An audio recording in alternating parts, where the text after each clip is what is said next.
there's gold in them thar hills. Tonight's program is really more about curiosity and the rich discoveries that it can lead to. Again, my name is Scott, and I'm not a historian, I'm not a geologist, I'm a very amateur prospector. I'm not even originally from Colorado. But I do have an interest in this area and quite a bit of experience standing in the river swirling a pan. So I'll share with you a little bit of that story this evening. And the first piece of that was just coming up with that first phrase, there's gold in them thar hills, and the whole idea of following your curiosity. I remembered that phrase, and oh yeah, it's Yosemite Sam, looking it up, and came out in 1952, 14 Karat Bunny. You guys remember Yosemite Sam, Gold Rush, looking for the gold out there. But he wasn't the one that originated that statement. It actually comes from an 1892 Mark Twain book with one of his characters, the American claimant.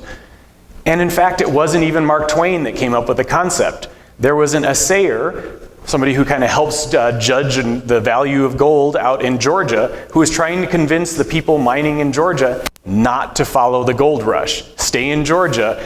That ridge is worth millions. He proclaimed from a step, and Mark Twain took it, and then Warner Brothers took it, and got to there. So it's just kind of fun to take one little fact and follow your curiosity. So I manage a place called South Platte Park. I'm guessing many of you have visited it. Some of you may or may not have known it by that name. And South Platte Park is around 900 acres along the South Platte River. It runs from C-470 up to about where Breckenridge Brewery is. And we have 2.5 miles of the South Platte River, 7 lakes, 5 of them are open to fishing. We have 4 miles of walking trails, and we have the paved Mary Carter Greenway Trail. The park is home to a huge variety of wildlife. Beaver building their lodges, coyotes out hunting the rabbits. We have deer and elk moving around through the park. Sometimes even a black bear will come down for our chokecherries. So it's a very active place right in the center of town. It can be accessed just west of Aspen Grove Shopping Center, Santa Fe and Mineral Avenue. And the headquarters for the park is what's known as the Carson Nature Center. Not Kit Carson, not Rachel Carson, but Theo Carson, who is the engineer who built this as his family home. In that nature center, we have exhibits, live animals, some of the history of the park, all kinds of different things that we use for field trips when students come out. So we're running field trips almost every day of the year. Sorry, I just got back from leading a tour in South Africa where they have load shedding or rolling blackouts. And I got to watch the theater performance by flashlight. So at the Nature Center, we have all these exhibits and the school field trips. We also do programs for adults. We do birding education programs and guide certifications, campfire programs, stargazing, lots of things along those lines.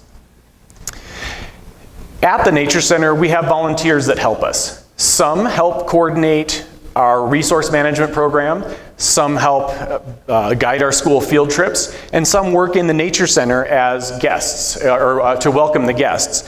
And Rolf is one of those people. So the introduction that Sarah gave you, Rolf volunteers all over the place. I think if he volunteers one day a week at a different place, he still doesn't have enough time in a week. Rolf is a deep thinker with lots of ideas. And one of those ideas led him to research some local history, to write an article, and eventually set up this presentation. As she mentioned, he wasn't able to make it this evening, but he did end up narrating his presentation. I was going to narrate it to you, but he put it together in a slideshow that we're going to show for you now. So if I have David ready to help switch me over, we're going to do a quick jump to what Rolf discovered. Oops. That's all right.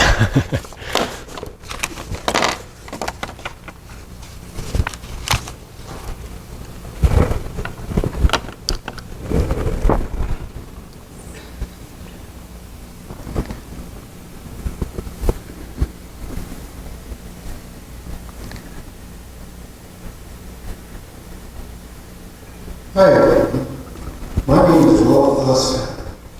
I'm not a professional historian, I'm just a guy who's lived here with his family for nearly 25 years. But I do have a story about history that I hope you'll find interesting, and that maybe inspires you to do something like this yourself. Today I want to tell you a short story about two discoveries. What I discovered recently through just looking at some maps and online sources, and the discovery nearly 174 years ago that led to the creation of our community, our state, and even our country as we know them. I was recently looking at an online topographical map of our neighborhood when I saw an interesting notation just south of Cherry Mills in the Knowles subdivision. It said, Big Dry Creek Placers. Can you see it there in the middle of the picture? The notation was just north of Big Dry Creek itself, which starts at Highlands Ranch, runs through the South Suburban Golf Course in Cherry Mills Park, is intersected by the Highland Canal, and empties into the Platte River north of downtown Littleton. Here are two images that show the starting point for Big Dry Creek, which is south of Highlands Ranch, and the ending point where Big Dry Creek empties into the Platte River. None of the other maps I'd seen of our neighborhood contain this mysterious reference to Big Dry Creek Placers.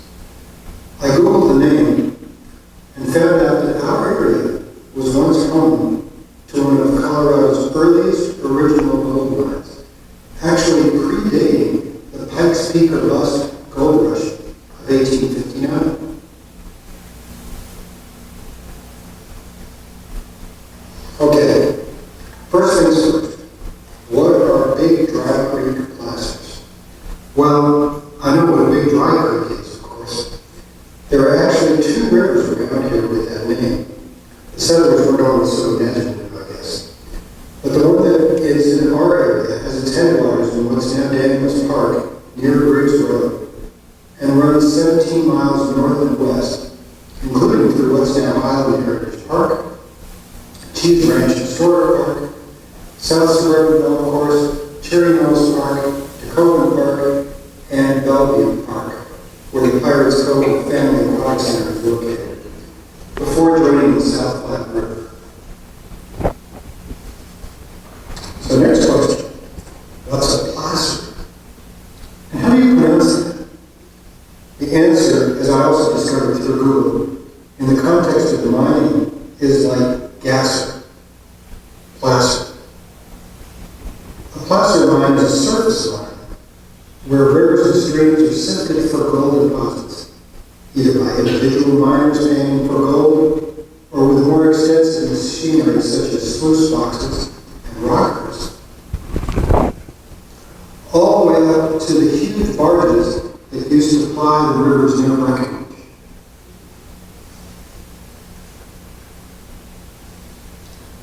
The other type of mining, lode mining, involves tunneling into the earth to dig out deposits. You can see examples of lode mines throughout the state, and you can see some large lode mines right from the road as you drive to Michael Springs. You can see the Arkansas mine, for example. Armed with that rudimentary knowledge of mining through online research, I started digging, no pun intended, into the history of the Big Dry Creek Placers. And here's what I discovered.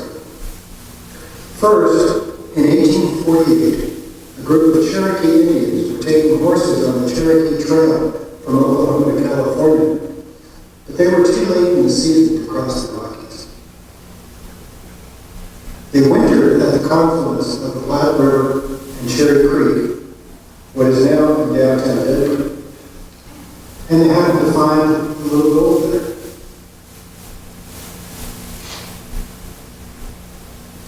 When they returned to Oklahoma, they told other tribe members what they had found, but the information remained unused until nearly a decade later, when a Georgia gold miner named William Greenberry Russell, who was married to a Cherokee woman, learned of the find and decided to organize a mining party.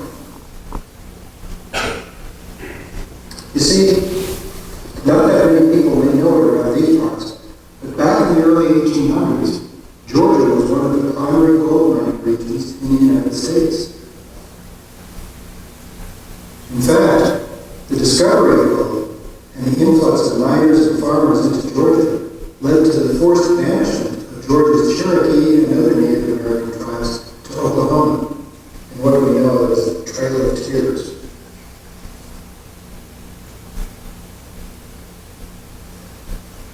William Greenberry Russell had applied for gold in Georgia, then in California after the 1849 gold rush there, and in other places as well. Now that he heard about possible gold in Colorado, he set his sights here. In 1858, Russell, his two brothers, a fellow miner named Sam Bates, and several dozen other white and Cherokee prospectors traveled from Oklahoma along the Santa Fe Trail to what is now Confluence Park in Denver. Here's a drawing of what this area looked like in 1859, which was after many more settlers had come here. Just imagine how quiet and peaceful this land was a year prior. They began prospecting at the confluence of the Platte River and Cherry Creek, a slow and tedious process.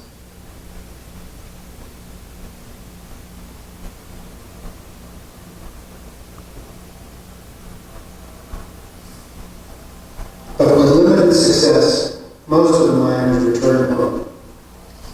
The Russell brothers, Bates, and 9 other men stayed and started to explore farther south into what's now our neighborhood. In July 1858, the Russell party found what they called good diggings at the mouth of Big Dry Creek on the South Platte. And they continued to set up placer operations upstream along Big Dry Creek from there, including at what's now Cherry Knolls and the Knolls. The Big Dry Creek placer mine in the Cherry Knolls and Knolls neighborhood was actually discovered by William Greenberry Russell and Sam Bates. But Big Dry Creek didn't yield that much, relatively speaking. Russell's team made their big climb a little farther north and downstream along the Platte River at its confluence of Little Dry Creek. Today, a modest monument to Platte in Englewood marks the location of the gold discovery that would transform our region.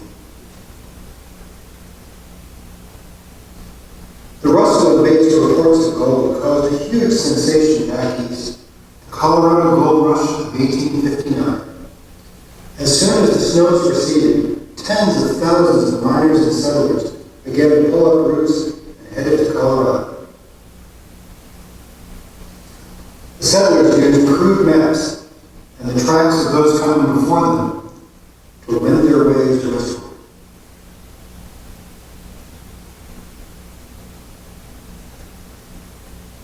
Numerous routes were tried to get across the huge expanses of the Dry River.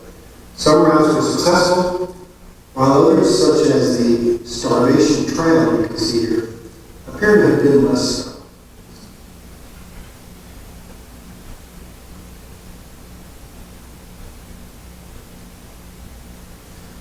Although Russell's finds, as well as other gold finds in the foothills west of modern-day Denver, were all well north of Pikes Peak, the iconic landmark rising up on the horizon captured the public's attention, and wagons optimistically, yet also realistically inscribed Pikes Peak or Bust, again crossing the border.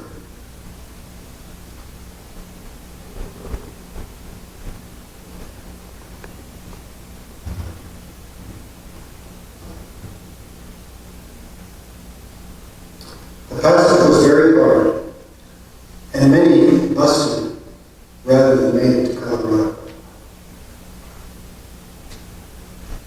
Some with tragic results.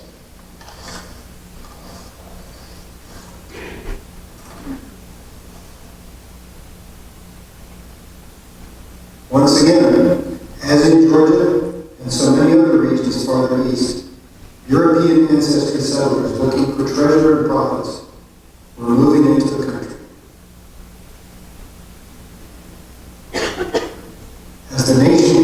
convinced that the quote-unquote manifest destiny of the United States was to populate a home in the heart of the North American continent, from the Atlantic to the Pacific.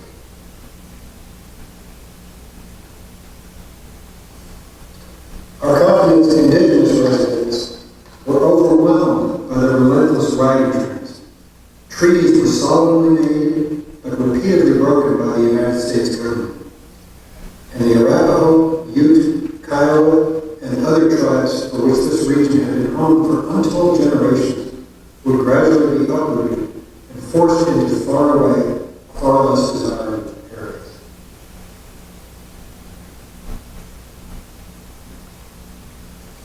They did not always leave without putting up a fight.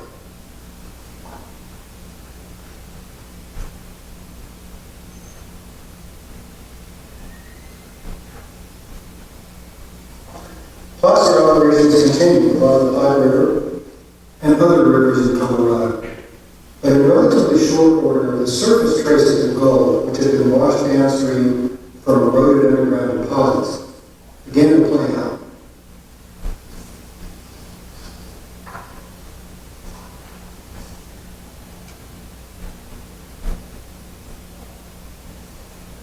So, miners shifted their attention to the underground sources of the river deposits in lodes in the hills and mountains farther west.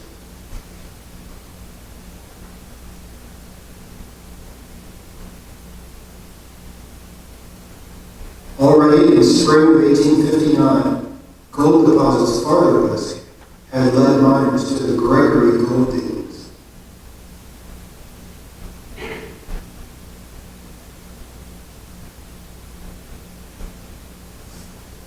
By 1860, the center of mining activity had shifted from placer mines on the Platte River and Big Dry Creek to lode mines in Idaho Springs and especially Central City, a remote outpost which suddenly exploded into a city of 60,000 inhabitants.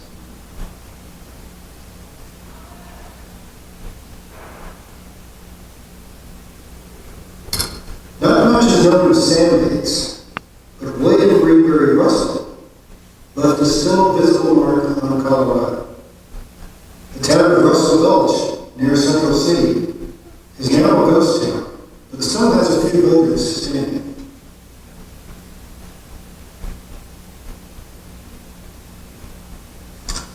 However, the tenure of Russell and other Georgia miners in Colorado was short, because the Civil War caused these Southerners to be ostracized for the worse. Russell was able to secure safe passage to Georgia by promising not to take up arms against the Union.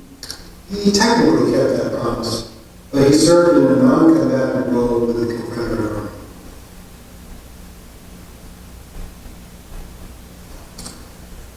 Is it worth it to get a pan and try to find gold in Big Dry Creek today?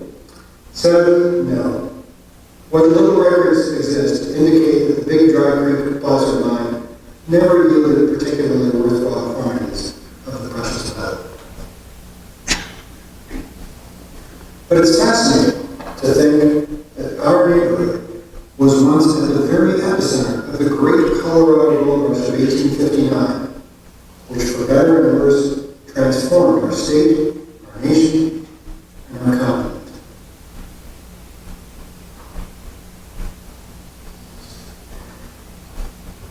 When I learned what Big Dry Creek placers meant, I wrote a little article for my neighborhood newsletter and then put it on the Next Door website, where it's been seen by thousands, liked by nearly 1,000 people, and commented on nearly 220 times.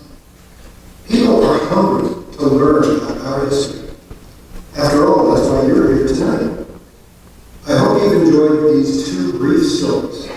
First, about the discovery of gold in our area, and second, how any and all of us, even rank amateurs like me without training in history, can help recover and preserve our rich heritage.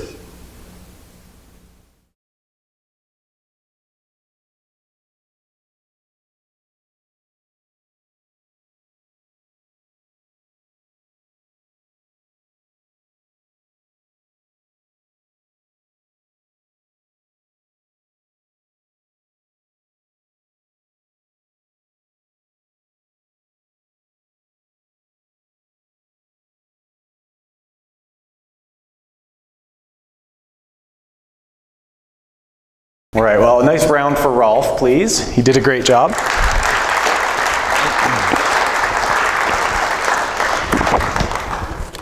And I wanted to add a little bit to his presentation and a little bit more about the context. Great, thank you. Thanks for your help. On where all of this came from. One of the things that I found interesting, there's always a big push for who discovered the gold. I think Rolf did a really good job of focusing on the fact that Russell was the one who really got the drive started out here. There are some references in journals of a French trapper back in 1835 that had found some gold in southern Colorado, took it down into New Mexico to get it analyzed, basically, and then couldn't remember exactly where he got it from. In 1850, Lewis Ralston was recorded as having been somebody who found gold in this area. Ralston was a miner in Georgia who was married to a Cherokee woman and was mining for gold successfully in Georgia on his land. When the big gold rush started to move into Georgia and the Cherokee were uprooted from their ancestral homelands, Russell's name was on their rolls because he had married a Cherokee woman and he ended up losing his land. So that's kind of what drove him out west looking for gold and other ways to survive or to get rich along that way. And so he was on in that expedition that Rolf described coming out here to Colorado. And shortly after they crossed the Platte River, they had a kind of a lay-by to recover from that crossing, and he did a little panning for gold. And somebody writing a journal on his trips, they named this creek Ralston Creek because a guy by that name had found some gold there. So that story kind of traveled around for about 10 years, and through his Cherokee connections, that's where Russell learned about the gold. Russell had been successful out in California on 2 different expeditions. He actually had enough money to take a ship back across the Panama Isthmus. He had to cross by land and then ship his way back to Georgia. But he had enough money to fund that expedition to go find Ralston's Creek. That's what he was looking for when he came out here and started at the confluence of Cherry Creek. And in the journals from that expedition, it mentions the Mexican diggings. So I like to follow my curiosity and find out, they didn't just kind of show up here in Colorado, shake their pan and say, oh look, there's gold. They went to a spot that had been worked by people of Spanish descent that had come up from Mexico to work that area. So just kind of as a reminder, the Spanish were the first Europeans to settle in Colorado back in the first expeditions around the late 1690s or so. We were part of the Spanish territories until 1821 and part of Mexico until 1848, at least down as far as Pueblo. So there were people out here mining for gold, and so as far as who was the very first person to discover it, that can be a very hard question. But Russell's expedition really got the interest going. A couple other place name kinds of things I found interesting is out by Castlewood Canyon. See if I can get a little pointer up here. If you go down near Franktown, there is a little road called Russellville Road. And there's a little place called Russellville Gulch. And that's different than Russell Gulch, but it is still named for William Greenberry Russell, and that's sort of the extent of where they went looking for gold along Cherry Creek. So a couple name influences in that area. And then the Russellville Gulch, let me give you a bigger map here, the South Platte drainage. So we've got the confluence of Cherry Creek and the South Platte River. Down in this area is where that Russellville Gulch is. And then up Clear Creek, where Black Hawk and Central City are, is where Russell Gulch is, and that's where it eventually got to the lode mine. So as Rolf described, gold is coming up through underground sources, through the rocks and the uplift, volcanic uplift here in Colorado, and it's getting washed into our streams, broken into very small pieces. So what they were finding in the South Platte River, that placer gold, there might be some small nuggets. Today, we're finding about what they were finding initially back then. It's called flour gold. Little bits of color that just tell you somewhere upstream there's a better source. And so it sounds like Russell spent a lot of his time exploring this area and then working their way up to eventually find that source up in the mountains. The South Platte River is what our park is all about, and kind of why we're involved. Whoops. See if I have a battery issue, maybe. Okay, can someone has battery issues? Let's see. Okay. All right. Check test. All right. To speak a little bit to what South Platte Park is all about, this is a very large area of mountains that is drained by our river. So we're looking all the way up past Fairplay to Hoosier Pass. We've got a couple of different branches of the South Platte River all through South Park and the towns of Jefferson, coming down through Deckers. We've got a couple of different forks coming in there. And because of that, the snow source and where we are in the continent, this river has a history of floods. This photo is from downtown Littleton back in 1904. And those floods would come every 8 to 10 years. The flood that started the creation of South Platte Park was in 1965. Was anyone here for the 1965 flood? Yeah, it looks like about maybe 20% of our audience or so. If you weren't, you missed something pretty incredible, it sounds like. I did as well. But there was a rainstorm, similar to what's happened up in Boulder and Lyons over the last few years. If you remember 2013 and 2015, that immense destruction. The same weather pattern set up. 14 inches of rain fell in 1965 in 4 hours. That's the amount of water we get in a whole year came in one afternoon on this little tiny Plum Creek. I'm guessing many of you have driven across Plum Creek down by Titan Road. That creek overflowed by the time it reached where our nature center is at Santa Fe and Mineral. People described it looking like an ocean wave, 12 feet tall, of brown churning mud, a mile across. And as that wall of water came down the valley, it was a visible flood. So sometimes, rivers rise slowly. This was that flash flood wave. Littleton had 3 hours notice from the time that it hit Castle Rock, Sedalia, Louviers, and got to Littleton. As it was going, it was knocking over trees, houses, cars, power lines. People described standing up on the hills and watching the transformers spark and explode as they fell into the water.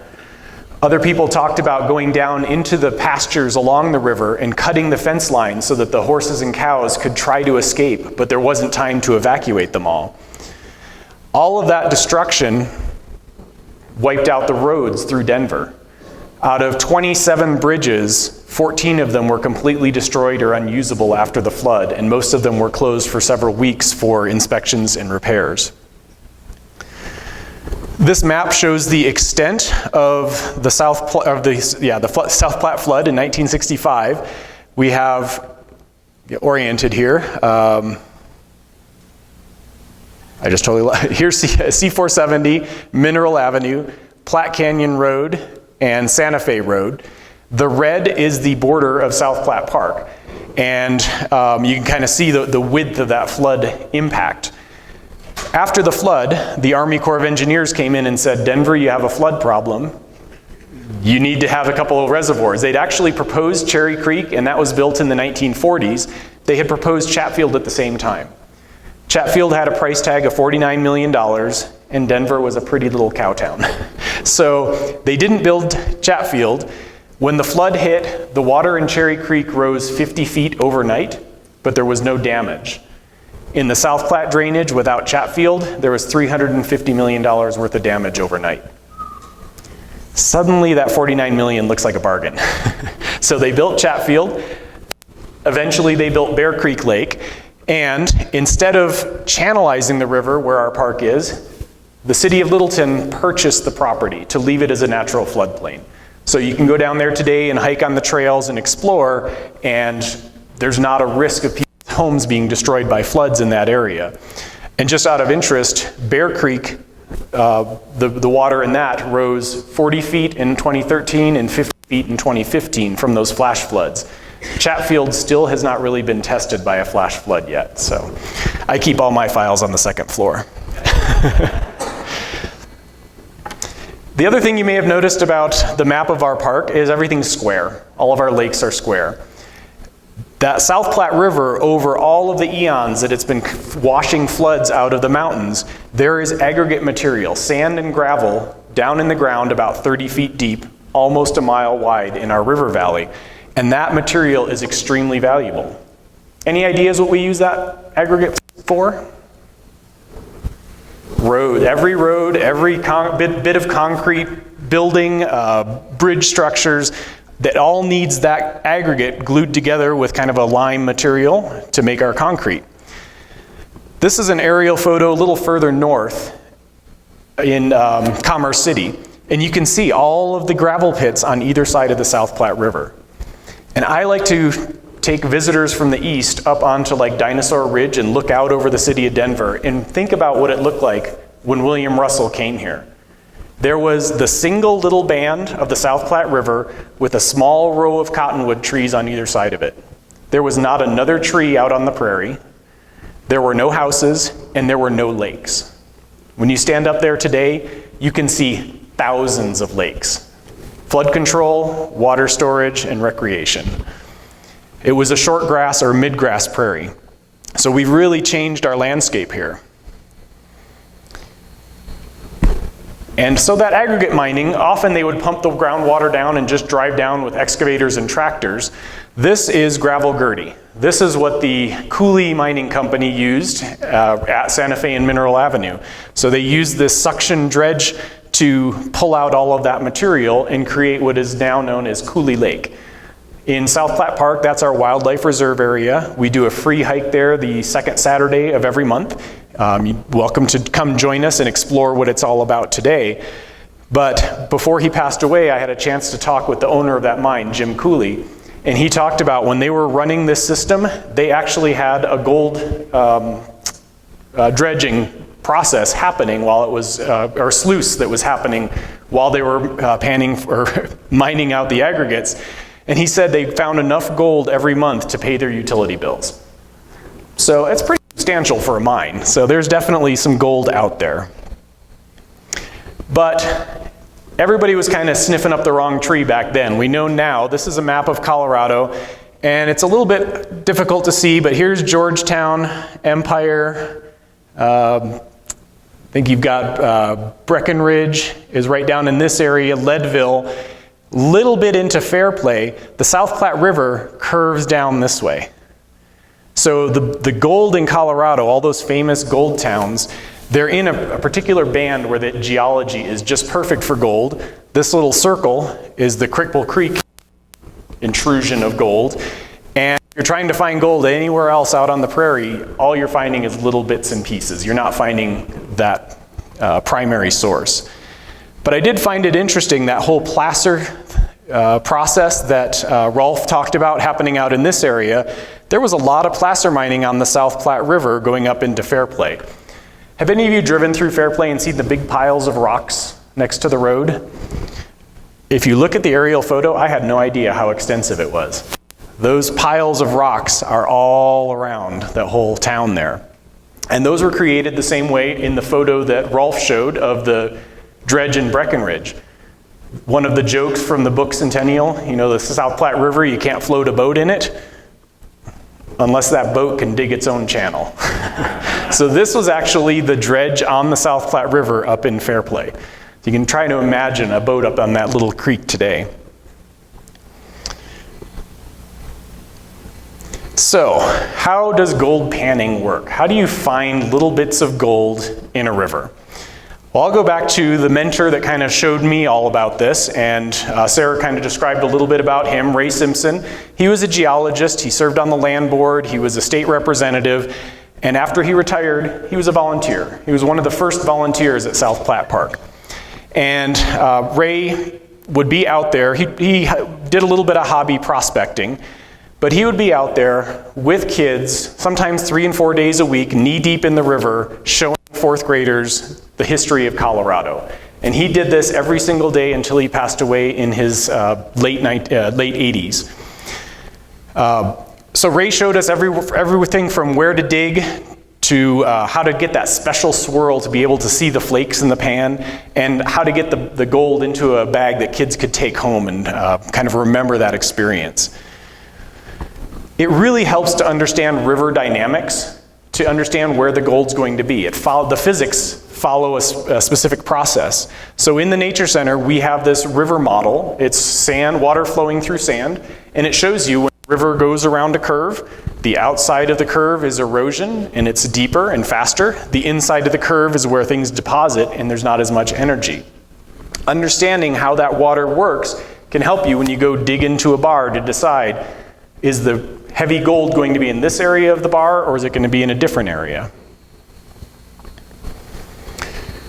So we kind of learned a few places to dig around on the active deposits in the river, and Ray could kind of look into the hole, and just by looking at where the cobbles were or what the composition of the sand was, have a pretty good guess if we'd find gold, and most of the time he was right.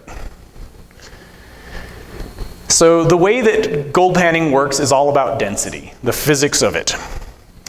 We kind of measure things on the scale of density, where water is 1 gram per cubic centimeter. Anything that has less dense is going to float in water, anything more dense will sink. As we start to put things into our pan, you dig out a little bit of sand from the ground. Put a few things here. And you start to swirl your pan with some water. And it's going to cause things to sort by density. So the water sits at the top with a density of 1. And then there's kind of our little pink gravels, the Pikes Peak gravels that you see anywhere you're digging around here. Those rocks have a density of 2 to 2.5. Garnets are going to have about a 4. And you'll start to see those gather in the bottom part of your pan in a whole mixture of black sand. I'm sure you'll be able to get to experience that back at the table if you want to do a little prospecting after I finish up here. That black sand is a mixture of magnetite and some other heavy metals, and I have a couple samples up here that are already sorted that you can look at, kind of a sparkly black material. It has a density that ranges from 4 to 8. Gold has a density of 19, so it's much, much heavier. It's the last thing that's going to be sticking in the bottom of the pan. So I brought my cubic foot here. The cubic foot is how we measure water in the river. Today, the river is flowing 5 cubic feet per second. So 5 of those boxes going by every second. Ooh-wee. It's not all that much water. It's ankle deep, maybe enough to get the bottom of your shoes wet. The flood of 1965 was 110,000 cubic feet per second. Quite a lot more than we've ever seen. Since Chatfield's been built, the most we've seen is 3,000 cubic feet per second. But I'd like to bring this box because if I were to fill this box with water, it would have a weight of about 62 pounds. The density of water is a 1. So now if I fill this box with sand, you double that, this box weighs about 120 pounds or so. If I were to be able to fill this box with pure gold, that'd be great. Okay, I can't do that. It would weigh over 1,200 pounds for just that same size box. So essentially what you're going to be doing is putting sand in your pan, swirling it around, sorting out those materials, and then using water to erode off layer after layer until what you see in the bottom of your pan is a little bit of sparkling gold flakes. In our area, we might find 1 to 3 specks of gold per pan. Again, nothing you're going to get rich on, but tells you that there's something better upstream. Now that's a really hard process. There were probably not a ton of people that would spend all day swirling with a pan looking for those gold nuggets. They were looking for faster ways to do it. And I think back at the table you'll find some examples of some sluice boxes and rocker boards and different ways of getting lots of sand and water to flow together very quickly. So that little piece of curiosity that Rolf had really led to a lot of things about Colorado. So I'll do a quick synopsis of those and then we'll give you a chance to try a few things at the back here. He mentioned the impact of gold, the removal of indigenous people. So there were some places where reservations had been set up. In Colorado, the land was pretty much promised. The Arapaho, the Cheyenne, the Utes were promised that they could keep this land and live here until the land became worth something. And all of a sudden, all those treaties were just ripped up and thrown away, and they were pushed off to some very poor lands. So that whole removal of the Western tribes really dates back to the interest in gold. Of course, immigration from the east, he talked about how it went from a couple hundred European settlers to over 60,000 European settlers within just the first year or so of the gold rush. The locations of the roads and trails. So he showed you the Smoky Hill Trail, and you're familiar with some of the Santa Fe routes and those sorts of things. All of those routes were the quickest way to get things out here, or the easiest way to get things out here.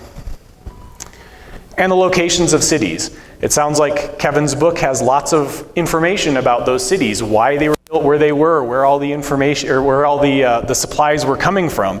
And you know the history of Blackhawk, Central City, Leadville, those were all mining towns. And of course, routes of the railways to get to those places, to get all of the goods up there and to get the people up to those areas.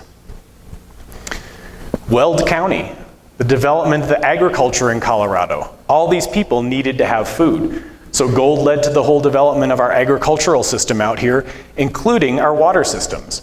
Being able to take water out of the South Platte River, through the city ditch, through the Highline Canal, and deliver it out into the eastern plains was all to provide that high level of food.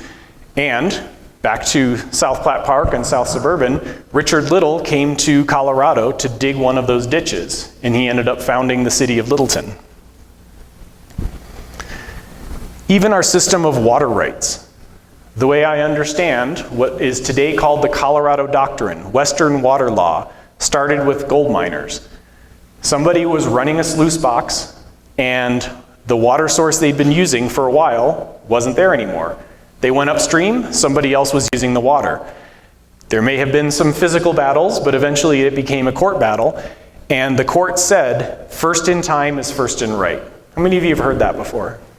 Okay, first in time means the first person putting that water to beneficial use gets their full share of water until the next person down the line, next person to make use of that water. So even if you live further from the river, if you were using the water longer, you have a better right to that water than somebody who actually lives on the river. And that's still in effect today. I mentioned the river's at 5 cubic feet per second. There's more than that down the South Platte River, but somebody has claims to that water. Most of those claims are 1869, 1870. Sometimes we'll see it get up to 1883. South Platte Park, we have a right to some recreation water and to run the fisheries. It's a 1993 right. Guess how often we're in priority? Pretty much when it's flooding. All right, development of commerce, our stores, the hotels, all of that commerce that built the cities of Denver and Golden and Auraria, which kind of got broken into Denver, all of those trace back to gold. And from a naturalist perspective, I manage a park. The composition of our forests. Do you remember the photo from Rolf's presentation of Central City? There were a bunch of white houses. Where were they sitting? Did you notice it was a bare hillside? The entire coniferous forest of the Front Range was cut down for mining timbers, fuel wood, railroad ties. You can still hike in the mountains and find old growth stumps of trees that used to be there. If you hike Golden Gate Canyon, there's a very small section of Rocky Mountain National Park and a small section in the wet mountains where you'll find some of those big old growth trees. But for the most part, our forests are less than 150 years old because we cut down most of those trees. And of course, our water quality. By opening up all those mines, we've opened up materials that have not been regularly or naturally flowing into our rivers. And so you've all heard about some of the washouts and the mining issues and the Superfund sites up in our mining parts of the country. So our water quality is directly impacted by all that mining that occurred. So can you pan today? Certainly, in a lot of different places. One of the ways you could do it is to set up a field trip and come as a chaperone. 4th grade groups, give us a call. You can come out and bring grandkids along with you or however you'd like to. We also do a free event during Western Welcome Week. That's Littleton's celebration, the 2nd and 3rd week of August. We do a free gold panning every year. But we do have a no collecting policy other than those special events and educational experiences. We have over 750,000 people that come to the park to float the river, walk the trails. It's not really a safe place to be having people digging through, and we're trying to preserve the natural ecosystem in that area. So you can't pan for gold on your own in South Platte Park. What about downstream? From the north end of our park down through the city of Denver, it's considered a flood channel. So the Army Corps of Engineers has some concern if you start to disrupt the banks of the river and their flood control processes. But what I understand is if you're working the active deposits in the active river channel, you're not using motorized equipment, generally you can continue to do that activity. And I think Kevin shared with me his 3 rules. If you want to know if you can gold pan on a property, call and ask permission first. Check what the signs are. And my favorite one I'd never heard before is if somebody's mowing that area, you shouldn't dig. So can you dig or can you pan in Big Dry Creek? It's a pretty eroded stream that goes through a lot of city parks. And so if somebody's digging into the side to get those sand deposits, most likely the park rangers are going to say, you better stop. You're going to get into our irrigation systems or our electrical systems or things like that. So places you can gold pan, usually Forest Service properties, Bureau of Land Management properties. The streams out in the plains aren't really where you want to be doing it anyway. You want to go where those sources are. The closer you get to the mountains, the bigger chunks you're going to be finding. And it seems like we have a great resource back there in the Finding Gold in Colorado website and books that are available towards the back of the room there. So overall, my biggest message tonight, I guess I wanted to share before I wrap that all up, is come visit us at South Platte Park. I have a little propaganda up here for you. One of them is our park map. If you've not walked the trails, we have everything from totally paved, fully accessible trails to very nice natural surface trails that get you back in amongst the wildlife. The larger piece of paper here is our upcoming programs. Like I said, we do a lot of stargazing, bird watching. We'll be doing some trips and tours next year. And the last one is we're always looking for volunteers to help with managing the park and teaching this stuff to the youth. So if you're interested in any of those things, come on up and I'll be happy to chat. But overall, my biggest message is follow your curiosities. When you get that question in your mind, whether you use Google or another search engine or go to a library or call a historic society or flip through a bunch of photos, don't stop. Keep asking questions and you will find amazing stories out there, just as Rolf did. And hopefully you'll share those with us. So that's everything I have for you tonight. I thank you for all for coming. I'm happy to take questions. I may have to refer to some of our history and geology experts in the back, but thank you all very much.